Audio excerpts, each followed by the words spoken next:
Hey, good morning, Eastern Oregon, and welcome to this January 16th version of AM Live on EOA, your connection to Eastern Oregon. And don't forget that all of our content is available at EOA.network. Takes you to a link tree where you can find all of the pages where our content is released, including Spotify, where all of this content ends up as a podcast. Who would have thought that we were going to be like, when we started this, that we would be a part of the podcast realm, but here we are. So here in just a little bit, we are going to have Youth for Christ Executive Director Kevin Rainey will be with us, talking to us about what's going on at the local Youth for Christ. Nice. How are you? Morning. Morning. It's first Friday. Busy weekend this weekend, though. Yeah. So it doesn't really count as a Friday or a Thursday or whatever day it is. Yeah, they kind of roll in. They do. Let's let me talk about this real fast before I forget about it. So we talked about the fundraiser that Antlers was doing for Deputy Johnson. So the family and the Sheriff's Department have put together this fundraiser here for Deputy Johnson. It's not until March 15th, but it's an event that'll include a live band, amazing catered tri-tip dinner, drinks, live raffle, and auctions. And it's March 15th, 4 to 10. And Loveland Safe Ride will be there at the end, giving people rides home. It'll be at the White Barn Estate. The tickets are $50 each. They include dinner and the evening. The QR code's right there on the screen right now. You can scan that. It'll take you right to the Ticket Leap events page where you can buy tickets. I'd get them now if you want to go and if you want to support this, because it's not they're gonna sell out quick. And if you have a donation for the silent auction, you can either get a hold of Tierra Simons or Union County Sheriff's Office. You know, you can message them right here on Facebook if you don't have another way to contact them. You can call them. And yeah, this is a great opportunity for us to come together again. I like to liken it to the whole McKinley fundraiser. Like, this community, this is what we do. So show support for a local law enforcement officer that needs our help. Good stuff, remember? Man. Oh, go ahead. No. Remember, I was telling you about the stuff down in Southern Oregon in Ashland with the newspaper.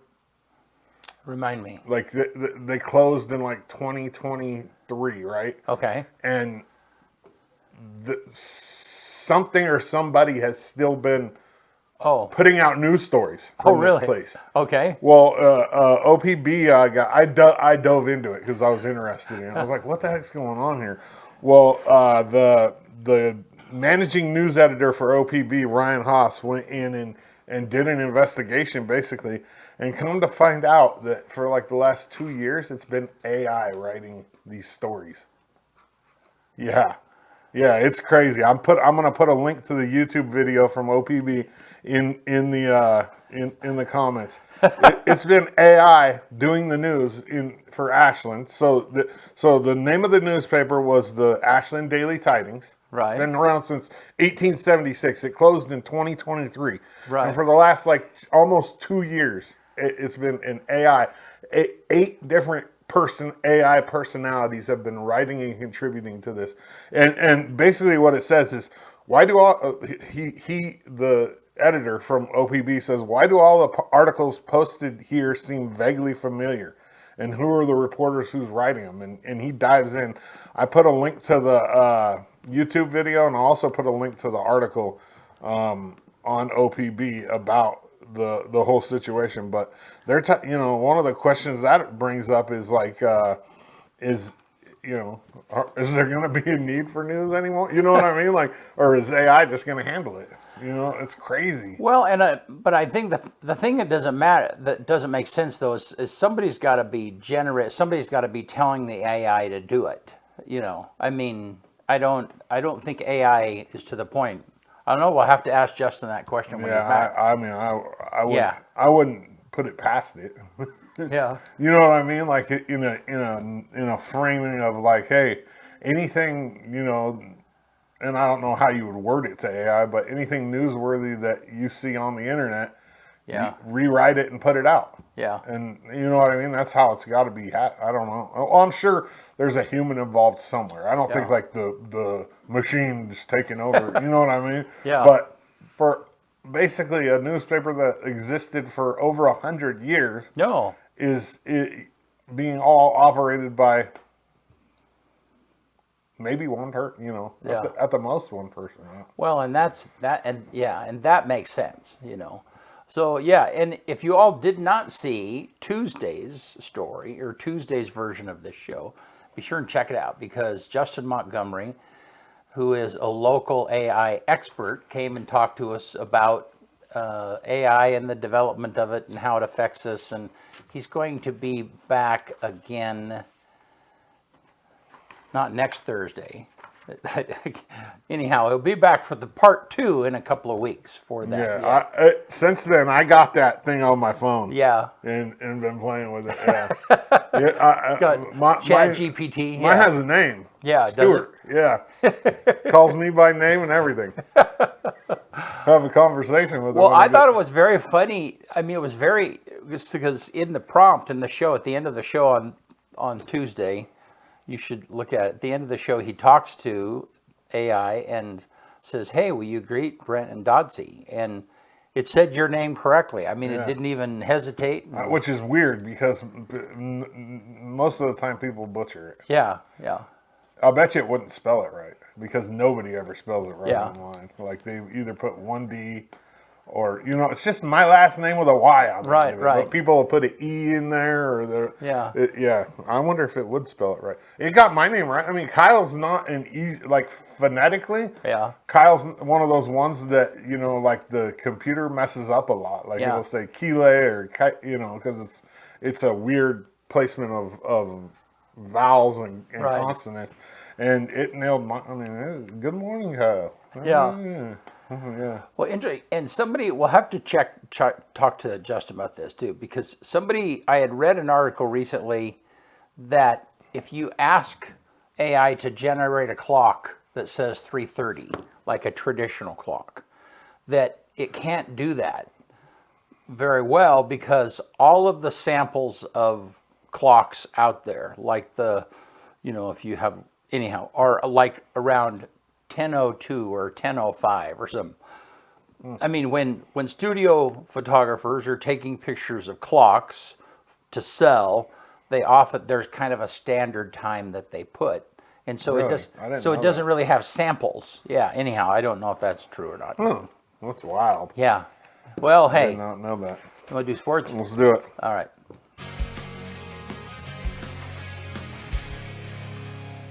AM Sports Report brought to you by Hobby Habit right here in LeGrand. They're getting new Legos every day, like the Lego Technic Volvo FMX truck and the EC230 electric excavator.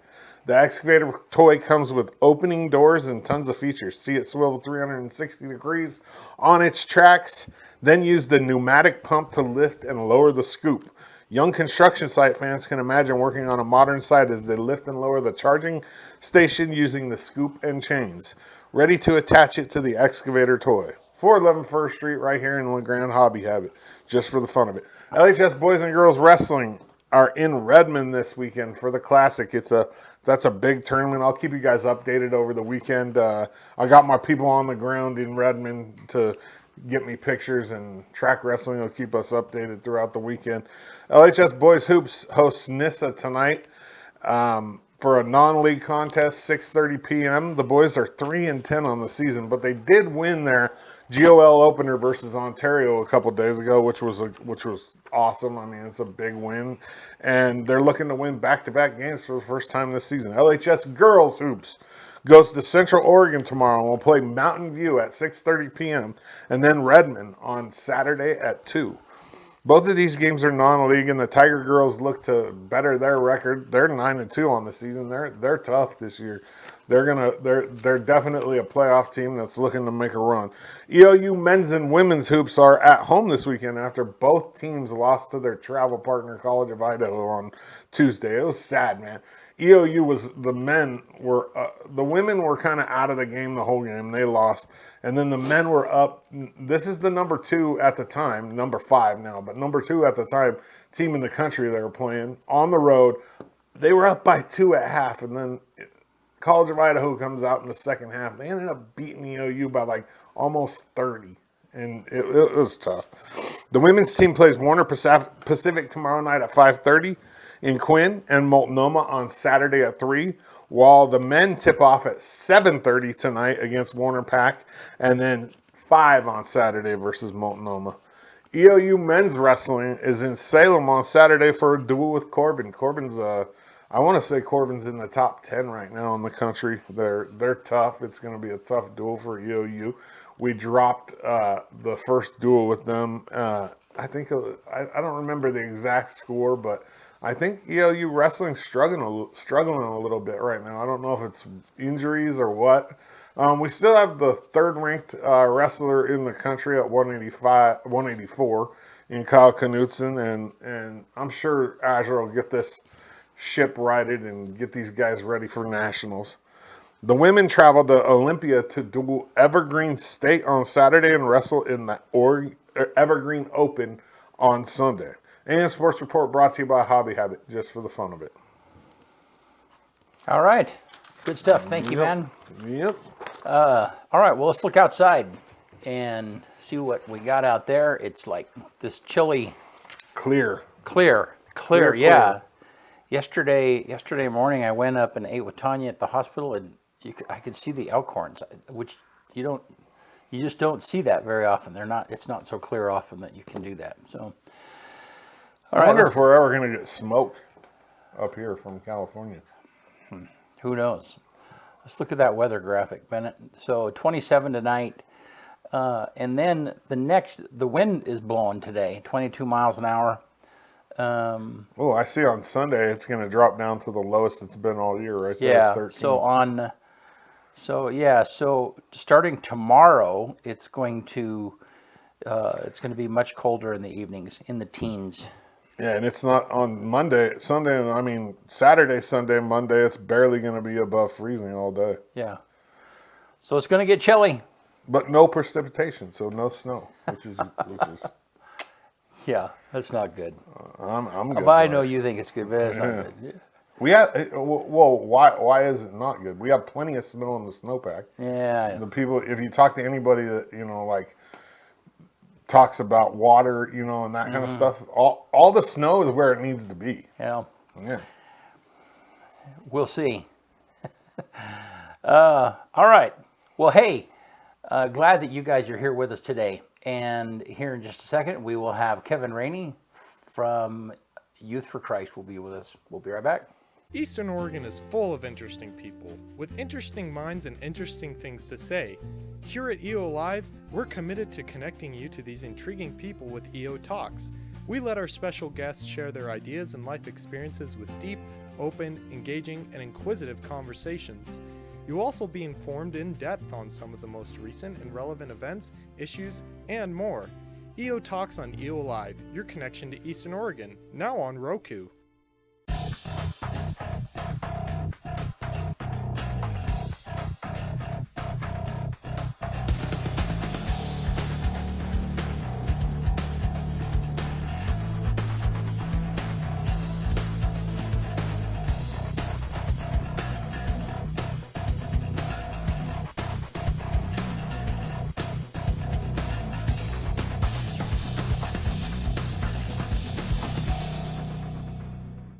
Here in Eastern Oregon, we're blessed to live in such a wonderful area. And though it may seem mild-mannered, there's actually quite a lot that goes on in this area. And apparently, there's 2 dinguses who happen to be here that are actually crazy enough to get up at the crack of dawn to talk about it. Tune into AM Live on EOA with Brent and Doddsy, featuring special guests, weather, sports, news, and more, every Tuesday and Thursday at 8 a.m., only on EOA Live, your connection to Eastern Oregon, now on Roku.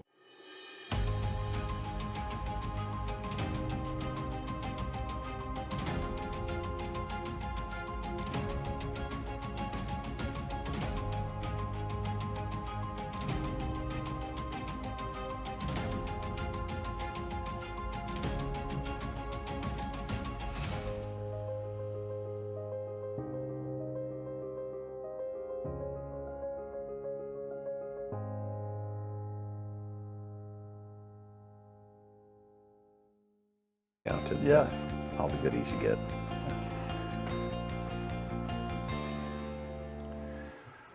All right, we are back with Sir Kevin Rainey.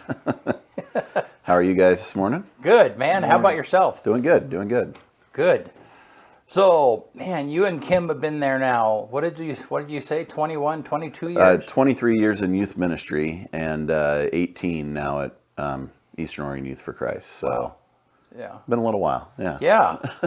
No, and that's awesome. Thanks for being here. You know, you and I have been connected. In fact,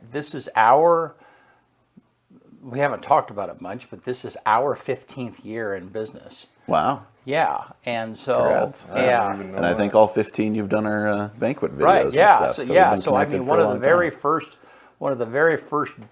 first projects that we did in 2010 was to record. I don't think we did it. We might have done a banquet video then, but Yeah, I don't I know remember that it. we recorded the banquet itself. I remember Yeah. being there, you know, Yeah. and but anyhow, so. Yeah, your spaces have evolved over time as well. So, kind of like ours, YRCs. Yeah, So, yeah, no, I So- mean, man, think of all of the terms, all of the things that we've done over along the way, and it's kind of funny because I remember when we first started streaming, then, you know, it's like, well, and this is when we were doing those events at the Valley Fellowship Church, yeah. Oh, yeah, yeah. Yeah. And it's like, well, we should stream it, you know, and I mean, I think we just kind of did it as a one, you know, I mean, it was just like, well, I got the stuff, I'm just going to throw it up at the same time. I don't know that we had any viewers because nobody knew about it or anything. we but, we you didn't know. advertise well for Yeah, it, but yeah. started So, doing it. And then but- COVID kind of forced that to some Right. extent. So actually Yeah. that has evolved our banquet quite a bit. And that was Yeah. maybe one of the benefits of COVID for us was the way we were able to start doing home hosts and different things for our Yeah. banquets that we never had thought of or done before. So Yeah. kind of Yeah. changed things, but it in a good way, I think. So, Right. So, well, I guess let's kind of go back and I mean, how did you get into this?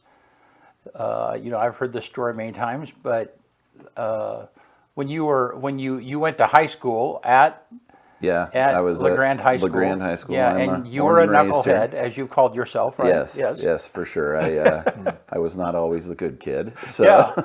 well, at least I did a lot of stupid things as a kid, I guess I should say. So yeah, I was at LeGrand High School, and actually my senior year, being a knucklehead, got myself expelled from LeGrand High School and ended up actually graduating in Union. Huh. But I think it was about 10 years later that I started in this role. Obviously, I'd made a decision for Jesus at that point. Yeah. And God had gotten a hold of me and kind of changed my life in a lot of ways. And this opportunity for being the director for Youth for Christ came up, and literally had one of the board members at the time attended our church and walked up, handed me an application one Sunday and said, I think you should, you know, apply for this. So, Yeah.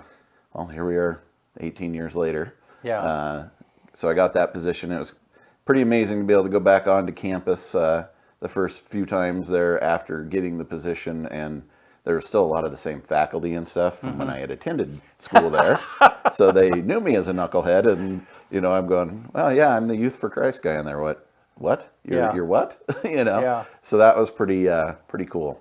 Good testimony for God to use that, and you can change any knucklehead, I guess, if Yeah. you're if you know the Lord. So. Yeah, well, and you know, it's kind of funny because so I was pastoring. This was I moved to LeGrand in '97 and was pastoring. And about somewhere in there in the late '90s, the J House, became available for sale. And I remember walking down. The principal at the time was a believer, and I walked down to the corner and I said, somebody needs to own that house. Well, I didn't know it, but there were 3 or 4 people, you know, businessmen or people in the community that put money in and bought that place initially, you know. Yeah. And- yeah. YFC started in '88 here. Okay. But Dan Milkey was the first director, and he was actually, everything was done out of the Koinonia house over by the college Right, originally. right. House, And then, the K House. And then that property came open, and the board members that were on YFC and some of them and Dan really felt like that was a good location, obviously directly across the street from the high school and a block from the middle school. And so they went in, I think it was 92 when they purchased it. Okay. So it was earlier 90s. So we've been there for ever since on that corner of J and 2nd there, and then was able to build the new facility 5 years now. It's been open, which is shocking to me to think it's been that long. Yeah. Has it been 5 years It's been already? 5 years since we opened that thing. So, but yeah, so we went from a little under 1,000 square foot house that we'd knocked down every wall we could to make space for kids and be able to do ministry, and was able to remove that, keep the same property, and then build a 6,000 plus square foot youth center now. So half court gym for kids to play basketball, and we got pool and air hockey and foosball and carpet ball and just lots of activities for kids to be able to do, like for our drop-in center times after schools. Full So, kitchen. Yep. The Tiger, the little coffee place. Oh yeah, Taste of the Tiger Taste coffee of the shop. Tiger, there you go. Yeah, they've been kinds of in cool there stuff. since the opening of the building, and they actually were in the old little house at the time. They were having to get out of the high school because of they were going to change their free reduced lunch money if they didn't get rid of the coffee shop kind of thing. Yeah. So- That's right. That's so right. they ended up over at our Yeah. building, and I think I gave them my office at the time, and we cut a hole in the wall and made a window, and they became a coffee shop in the old little house before we moved into the big one. So No, but that story is just amazing. I mean, you and Kim have been central in that because you have been there for so long, but you've had active volunteer support and a board. I mean, all of that happens because people come together and make it happen. It's a over community long period. program for sure. Yeah. I mean, the great thing that one of the things I love about Youth for Christ is because we're interdenominational, meaning we're not tied to specifically to one individual church. Yeah. We have a ton of different churches that support us locally, and then just a ton of folks that locally support us in the community to financially support us. So, yeah, it's great because we get volunteers from all different churches and different places in the community. We have 42 volunteers right now that are there week in and week out helping with ministry and making it happen. So it's pretty cool to see how God's used all that and continued to grow it, and far beyond my abilities. I'm just along for the ride. Well, and Kim said YFC, yay! She's in the comments. She's in the comments. She's chipping in, yeah. So you should be here, Kim. Yeah. We But- tried. No, because she is, she's as essential a part of what's going on as yeah. Well, you well know Yes. you were in ministry. There's no one person in ministry. If you're married, your spouse is always involved Right. to some extent, and she's definitely the brains behind the scenes, making me look good on a lot of occasions, better than I actually am usually. And yeah, she's been phenomenal and been there the whole time working with girls and making an impact that way. Well, so let's talk for a minute about how many meals. So the campus of the high school is open. Correct. Yeah. The cafeteria at the high school couldn't. I mean, if everybody decided to eat lunch in the cafeteria, they couldn't accommodate that. Yeah, I mean, the facility, when it was built, Yeah. they didn't have near as many high school students, so I think it holds like maybe 100, 120 or something in the commons. And there used to be multiple lunch periods, the way the schedules worked out. And now, due to the way, the scheduling and everything is done for classes and all that, they only have one lunch period that's 35 minutes. Wow. So, and there's, I think there's at least close to 600 students in the high school. Right. So obviously they can't all fit in the commons. So that's a big reason why it's open campus anyway. But then, that did give us a benefit of being able to have an outreach time for lunch. So we do lunch 2 days a week. So we have Taco Tuesdays and nachos, and then mac and cheese and chicken nuggets on Thursdays. And yeah, I mean, this year we're seeing more students this year than we've ever had, but we're pushing I think our max is 270 that we've had come through the door on one lunch. In 130 in minute 35 minute period of time, and amazingly got them all fed. Wow. But yeah, usually we're averaging around 210 to 220 each day that come over and have lunch over there. And then like you said, the coffee shop's in there, which is pretty cool. So they're open during the morning and at lunch times throughout the school week for students and the public, but mainly for students at that point. So they're able to also have that open and serve kids as they're coming through and getting food if they want a coffee and that kind of stuff. Yeah. So how much hamburger do you go through on a Annually? on a Taco Tuesday? On a regular Taco Tuesday, we're pushing about 30 pounds, 25, 30 pounds of cooked hamburger, taco meat made up for everything. And then on, I think annually it's crazy. It's like somewhere between 11 and 1,200 pounds of hamburger we go through, process and everything. So thankfully there's a lot of folks in the community that donate beef, and then we get some from like ODF and W for poach and roadkill and some of those kind of things that happen. So that helps to offset that cost. But by far, lunch is probably our biggest expense we have all year long. I think our budget's somewhere around $25,000 this year just for food. Wow. So. Wow, that's okay.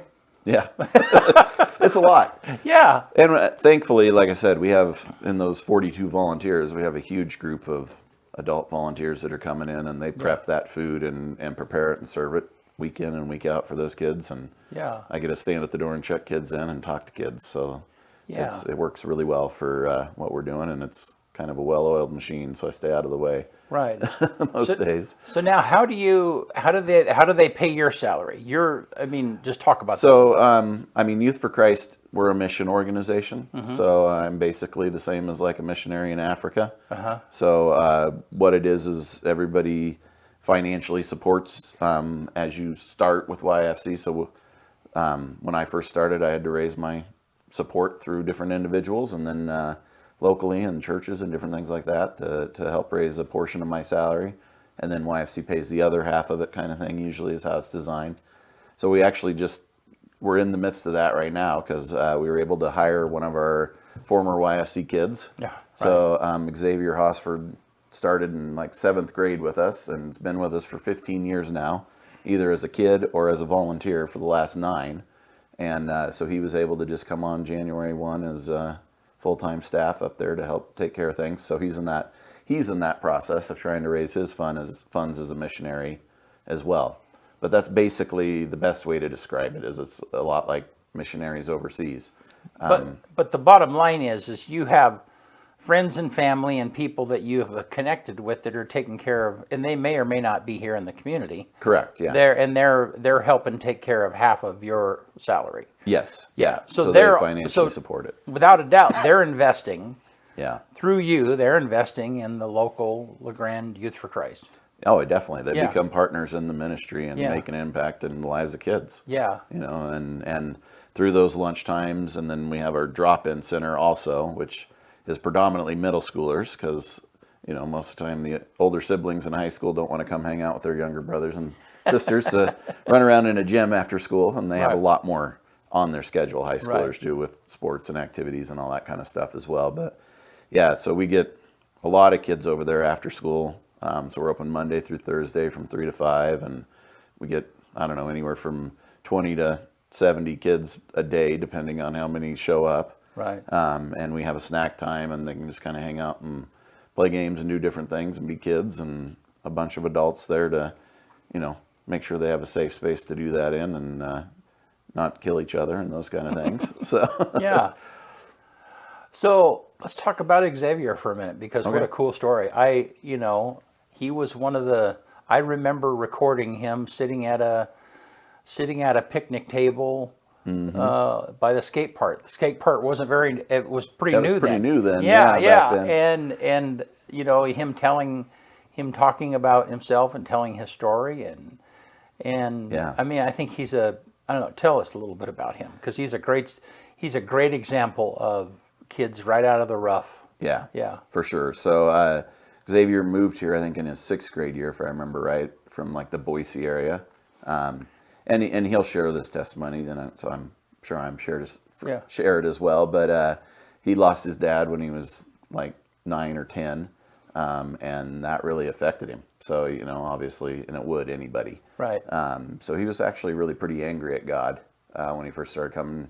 Not a believer at all, not interested in what we had to say about God, but God kept bringing him back and kept showing up. And I remember I was kind of mentoring him directly in a lot of cases early on, that his mom had kind of asked me to do that. And so as we were meeting, I remember just asking him one time, it was probably months into it or something, because he kept showing up and being there. But, you know, most of the time when I was sharing anything from Scripture, he's like, yeah, I'm not interested, or, you know, being against it kind of thing. And I remember just asking one time, I'm like, dude, I love having you here, but why do you keep coming? Why are you here? You know, you obviously don't agree with what I'm saying about who God is or any of these things. And I just remember him saying, well, it's because you love me.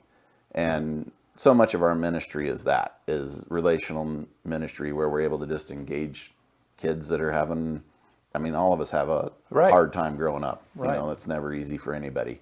And where they're at, and meet them where they're at, and get to know them and love on them, and eventually maybe God gets a hold of their heart. You know, so that's really what we do. And so then he did make a decision, I think his 9th grade year, so he'd been around for a while, and going to things, and then stayed involved and became one of our student leaders as a high schooler to help with middle school and everything. And right out of high school wanted to be a volunteer and join in, and he's been involved, like I said, for 9 years at a club level for middle school clubs, helping there and going to camps and pouring into kids and making an impact. So it's really cool to finally be at a position and a spot financially as an organization to go, okay, well, let's hire him and get him into the mix of doing things to help kind of free up some of my time as well. And let me do some of my other job titles that I never seem to get to. So yeah, it's been a blessing and cool journey to see him come full circle. Absolutely. I mean, talk about, I mean, when you want to see a YFCA success story, here we are, Xavier, you know, I mean, he's a great example of that. And we hope, and we know there's tons others that we've seen that happen with, and because we've had a lot of volunteers that have been former kids over the years that have stayed engaged and stuff. And we have a great volunteer retention. I mean, our volunteers usually, when they get involved, they're with us for like 4 to 10 years kind of thing. Involvement. So depending on how things go, it's usually when they get married and start having kids that we start losing them for a little while. But that seems to happen regularly. Well, do you have any volunteers yet? I mean, I guess Xavier, it's not been quite long enough for them to have kids yet. Almost. Yeah. Well, he's at a point he could be having kids. Maybe probably, say kids. Kids that are in YFC. Oh, I have kids now of parents that were in YFC. Yes, definitely at 18 years into this. So, and siblings and stuff like that. You know, I've seen tons of those, but I do definitely have kids that we're seeing now that their parents were part of YFC. So they're coming in, and I'm saying the last time, I'm like, what relation are you to this person? And they're like, oh yeah, that's my mom or my dad. And you're like, oh yeah, they used to be a J House kid. Yeah, I know. You know, so yeah, it's pretty, mainly with middle schoolers. We do have a few high schoolers. But yeah, that's the danger with sticking around as long as I have. You start seeing the kids of the kids. So. Yeah, it's kind of like, you know, those high school teachers that were there for years and years and years. And it's like, yeah, I had your dad in my class, or I had you, you know, and you're almost to that point. I'm getting there, Yeah. So. Okay, well, so then there's also be another development. So talk about the house next door to the J Center. The J House. So, well, interestingly enough, we have the neighbor that was living there. Her daughter had been involved in our programs for a lot of years, and her son also when he was in school. So anyway, last June, I think it was, she was looking to move and sell the property, and she kind of approached us and said, you know, hey, I really want to see the ministry end up with this space if possible. So at the time, obviously, we weren't in a position to purchase an extra $230,000 sitting around to buy a house. Well, and let me back up just a little bit, and that is that the new J House building, there's not an inch of we pushed the land that is not there's no yard. There's there's a little bit of, but we're up to the easements all the way around where we could go. So there's no grass space at all any longer, which is an issue. You know, obviously you got teenage boys and a lot of energy. It's nice to have somewhere outside to go and play and stuff. So what happened is we had a very gracious donors step up and actually purchase the property on our behalf and allowed us to have access actually to that backyard space. So now we have somewhere to play kind of our big messy games that we do and different activities with kids, and just have somewhere for them to be outside as well. And we're in that process of trying to raise the funds to be able to purchase it back from this donor over the next couple of years. Yeah. So I think we've raised to date about $50,000 to go towards purchasing that house. So Oh, so they bought the house and just let you use the backyard. Yeah. They didn't buy it and give it to you. not yet, no. So they didn't buy it in the intention of giving it to us. They bought it, and we're actually renting the front half, the house and front yard space. They are to a renter right now. And then our goal would be that we'll end up having the whole property eventually here and be able to purchase the house as well, and maybe use it as ministry housing or places for us to meet with small groups and stuff like that. And eventually, it gives us the opportunity to expand if we want. I don't have any desire to do another building project anytime soon, but it does give us that ability to possibly expand the J House and make it bigger if we need to, or just a lot of different opportunities. So are you guys using the house now? No, so Just just the the backyard out space and then our facility currently until we're able to purchase it, because otherwise it'd just be sitting there vacant, or us utilizing a little bit, but it wouldn't be a great investment on these donors' part to just let it sit there. Yeah. So, Well, because one of the things that, I was just trying to think, one of the things that you're kind of missing in the new building are smaller, intimate spaces to have conversations, yeah, right? that's true, because you have a great- we're real intentional on Right. how we built the new building so that it was wide open, so there Right. wasn't hidey holes and that kind of stuff. But other than office space, there's not actually like a small area to meet. Right. So we meet a little bit up on like our mezzanine space if we don't have other kids in there. But if there's people in the facility, Right. that's virtually impossible. So that's where this would be a real benefit, to have kind of a small group area where we can do stuff. We do a program called CORE, which is what Xavier was part of as a student leader. We're doing that again with high school students now. So we have to pick a morning where we can be in the building where there isn't something else happening. Right. But that would allow us to have other freedom of time to figure out when we could do those things, because all high schoolers love to get up at 6:30 in the morning and come to a meeting. So, Right. So I'd probably have a little bit better attendance if it was, in the afternoon or another day of the week or something, or time. So. Well, and there's just the new space is awesome, but I wouldn't call it intimate in any manner. No. No, it's not like a living room. It's not like it's not, Yeah. it doesn't have that warmth at all. And Yeah, so when you're doing like small groups, and Yeah. we do those even at club times and stuff, we kind of got to parcel off in different Right. parts of the stairwell Right, yeah. and front entry and different places Right. like that we can find a quiet spot to be with kids. Yeah. And it works. But yeah, this will definitely give us a lot more freedom to have use of that and know that we can go, okay, well, let's go over there and have a small group discussion in the living room space or whatever. Yeah. And have a Bible study, whatever is, that we're Right. working on at the time. So Yeah. Well, cool. Well, if you were kind of project out there, what are your needs?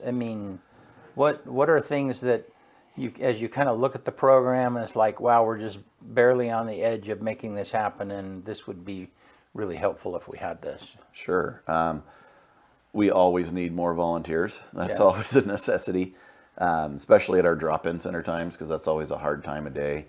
From And 3 what to time is that? 3 to 5 p.m. Okay. Monday through Thursday. But people are working, Yeah. getting folks to be able to volunteer for that space is difficult.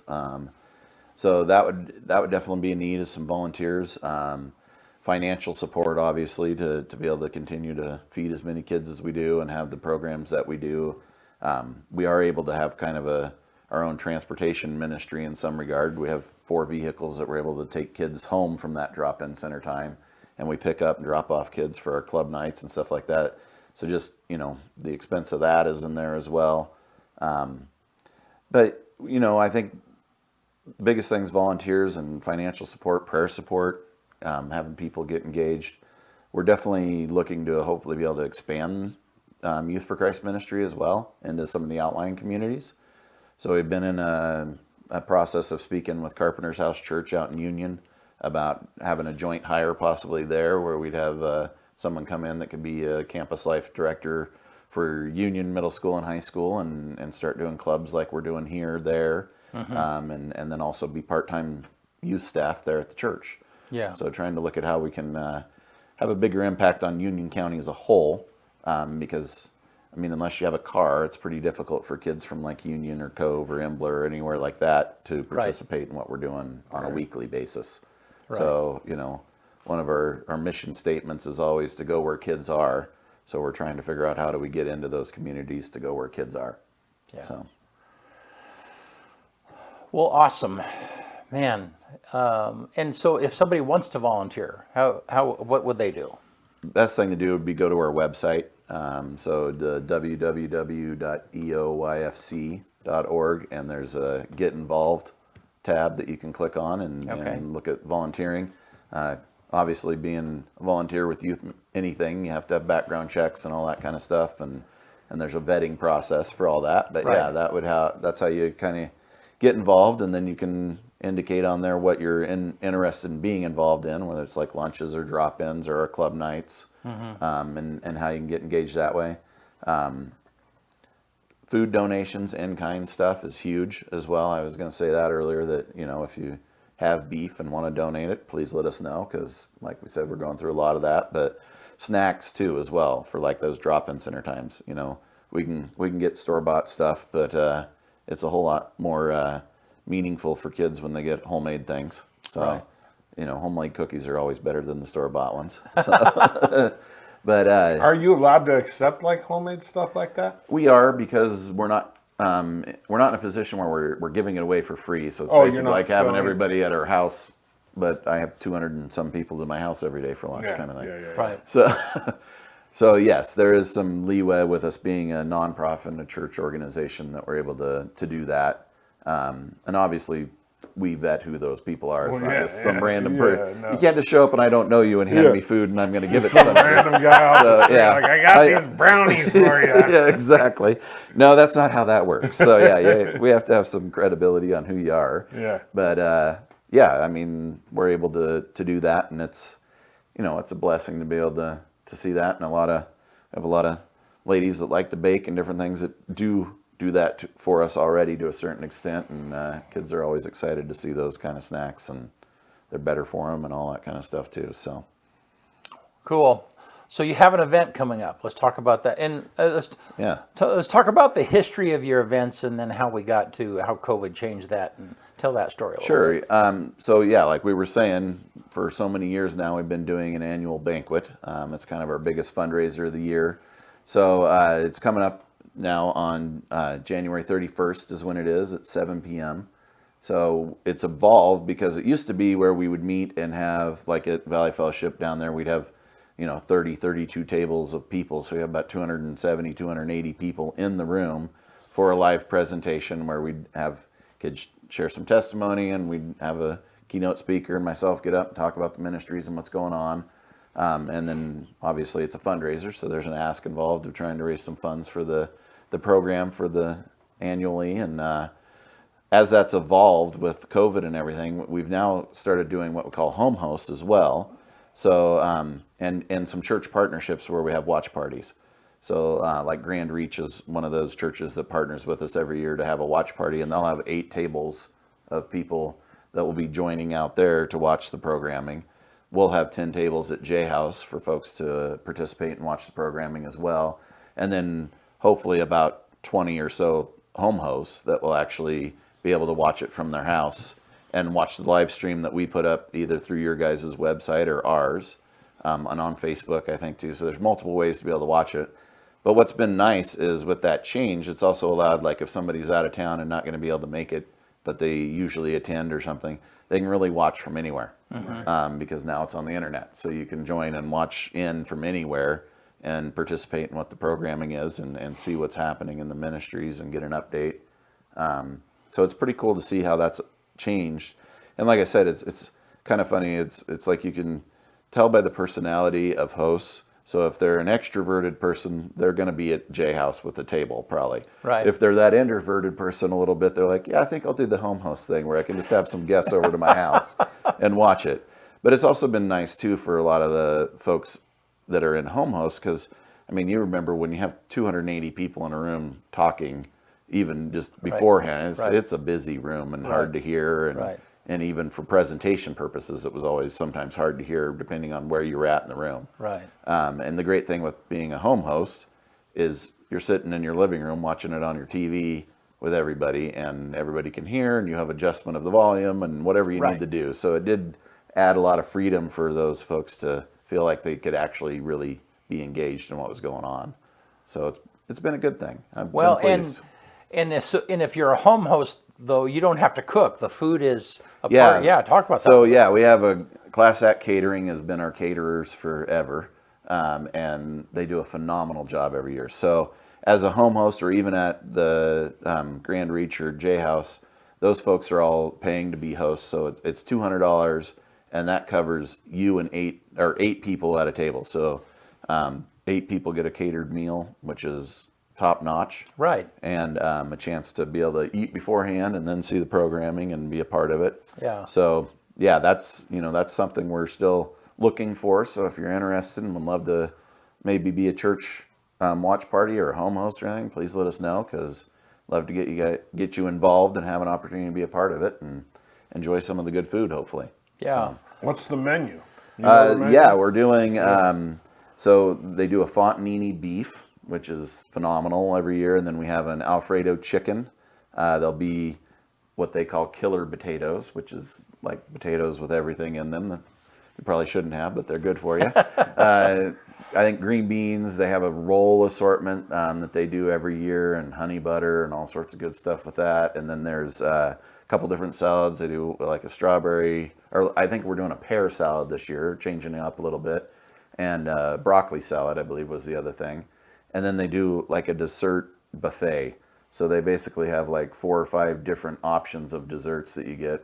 And even as a home host, you get, like a thing of 6 or 8 different kinds of dessert and everything you need for all 8 of you to be able to have a hearty meal, to say the least. Nice. So yeah, it's a good menu and amazing food. I mean, I literally plan the date of the banquet around when the caterers are available. So Well, and the crew that puts that together. I mean, sure. Not only do you have all that and you have the caterer, but all of that food ahead of time. I mean, Yeah, it has there's a to ton be of prep. packaged. It has to be packaged. So then, right before, I mean, I've been there when that happened, and so then, if the event happens, what time does it happen on the 31st? So 7 is when the programming begins. Okay. Dinner is at 6 Okay, at yeah. most places.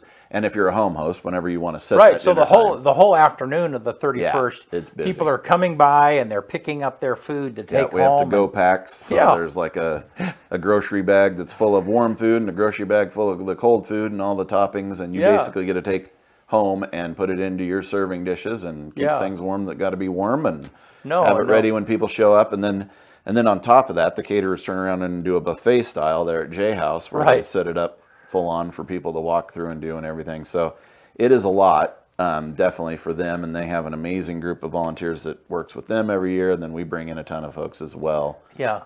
to be able to pull that off, Yeah. and have them, have it go fairly seamlessly. I think we're on our 5th or 6th year now of doing it like this. Well, and you were forced to do this during COVID. Yeah. And then, but afterwards, you realized that, hey, we have access to a lot more people than what we had before. Yeah, I Yeah. mean, it really does. Like, well, case in point, my board chair, Doug Hopper, they're kind of down south right now, taking a little furlough and time away. So he won't be back in time for the actual banquet, but he'll be able to participate Yeah. wherever they're at. Right. And join in and see what's going on. So yeah, it is kind of neat to be able to do that. And even for like our speakers, Yeah. our keynote speakers, I mean, you know what it's like in La Grande, Oregon in Right. January and February. Sometimes it's not too bad and clear and beautiful outside. Other times we have 2 foot of snow by now. Right. And getting in and out of this valley is becoming more and more challenging to get Right. over freeways that aren't closed and all that kind of stuff. So it really allows us to be able to have a speaker from pretty much anywhere because they're able to do it from Right. where they're at. So this year, Bobby Arkills is our speaker, and he's in Tacoma area and will be able to join us from there. Right. So, it's pretty cool to be able to use the internet for this and have that kind of a reach and impact beyond just what happens right here in the valley. Yeah. So, Well, very cool. All right. So again, that event is streamed on our network, and so all of the places where you can see all of our stuff, you will see the Youth for Christ banquet that particular night, and then it will also be on the Youth for Christ Facebook page and our website, and I on the think, as well, website. yeah. So there's just lots of places where people can access that, and the whole point is for people to donate to those causes, and so I guess I would encourage you all to consider that. It's this program is amazing. I know what I was going to ask you. So there's got to be a time. I mean, there's so much going on that is like. I mean, are there times like this is working just fine? I am not going to inject myself in this at all. I mean, you know what I mean? I mean, Hopefully. there's a lot of Hopefully that there's happening, right? times Yeah, like that. Yeah, definitely.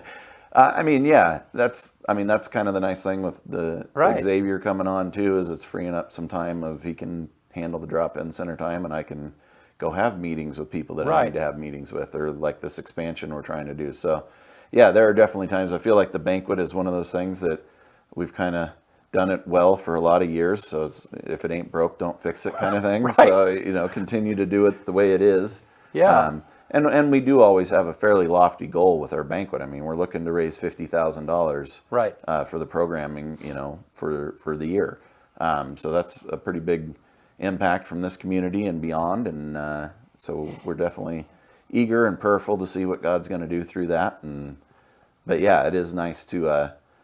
That's the benefit. If you've done something for a really long time, Right. you kind of learn the ins and outs and what works well and what doesn't, perhaps.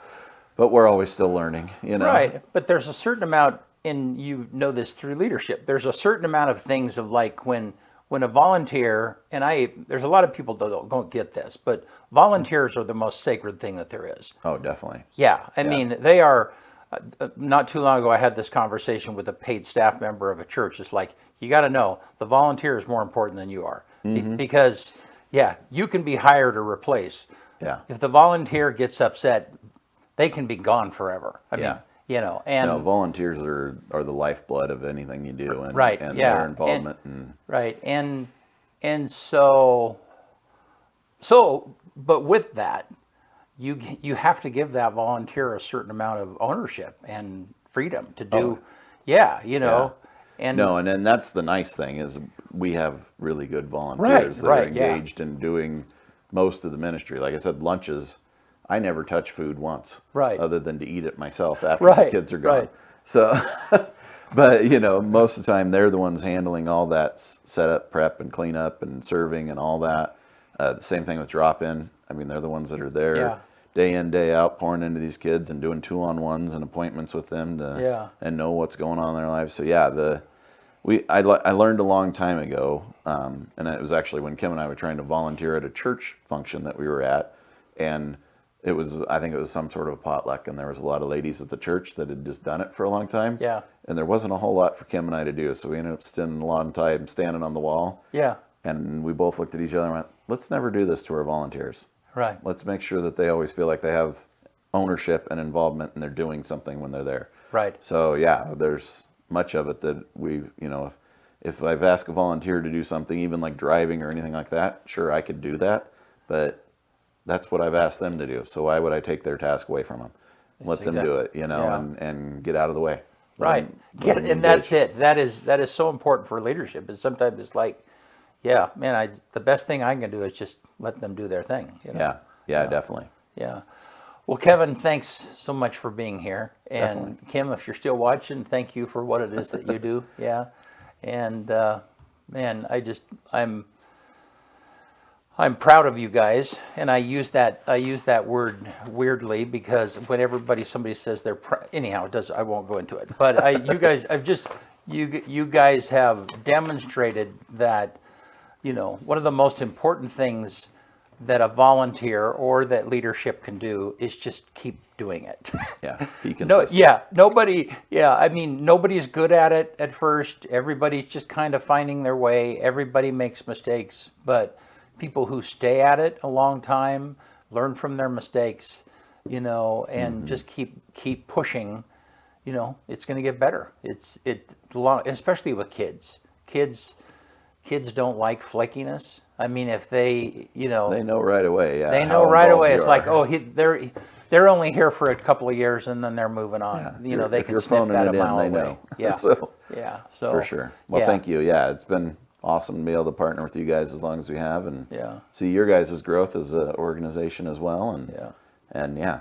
appreciate you guys for everything you've done for all the banquets and Youth for Christ over the years for helping to promote who we are. Yeah. So. Well, it's really an honor, and I just am very pleased with what you guys do. So, and we support you.